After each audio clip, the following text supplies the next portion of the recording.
رمضان کے آخری عشرہ کے خاص اعمال اور ان کی فضیلت۔ رمضان کا آخری عشرہ شروع ہو چکا ہے۔ یہ وقت ہے جب اللہ کی رحمت اپنی عروج پر ہوتی ہے، جہنم سے آزادی کے فیصلے ہوتی ہے اور لیلۃ القدر جیسے عظیم رات نصیب ہوتی ہے۔ آج ہم جانیں گے کہ ان قیمتی دنوں میں کون سا اعمال کرنا چاہیے، تو ویڈیو آخر تک ضرور دیکھیں۔ سب سے پہلے اس آخری عشرہ میں بہترین عمل ہے وہ اعتکاف۔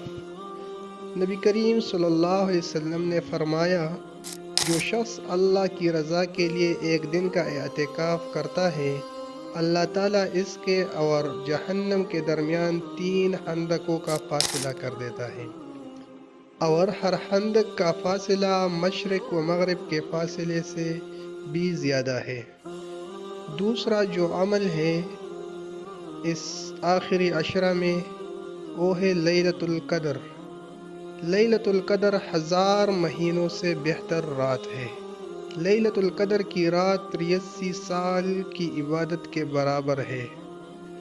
یہ رات رمضان کی آخری عشرہ کے تاک راتوں میں یعنی 21، 23، 25، 27 اور 29 میں آتا ہے، تو ان راتوں میں زیادہ تر عبادت کرے۔ اللہ سے دعا ہے کہ یہ رات آپ کو بھی نصیب ہو اور ہم کو بھی یہ رات اللہ نصیب کرے۔ تو اس رات کے لیے نبی کریم صلی اللہ علیہ وسلم نے ہم کو ایک دعا بھی سکھایا جو ہم آپ کو بتانے والا ہوں۔ یہ دعا اس طرح ہے: اللہم انک عفو تحب العفو فاعف عنی۔ اللہم انک عفو تحب العفو فاعف عنی۔ اے اللہ، تو معاف کرنے والا ہے، معافی کو پسند کرتا ہے، پس مجھے معاف فرما دے۔ تیسرا ہے قرآن کی تلاوت۔ رمضان قرآن کا مہینہ ہے، اس لیے آخری عشرہ میں اس کی تلاوت بڑھا دے۔ اگر ممکن ہو تو تلاوت پورا قرآن کی کرے، اور اگر ایسا نہ ہو تو سورۃ یاسین اور سورۃ رحمان ضرور پڑھے۔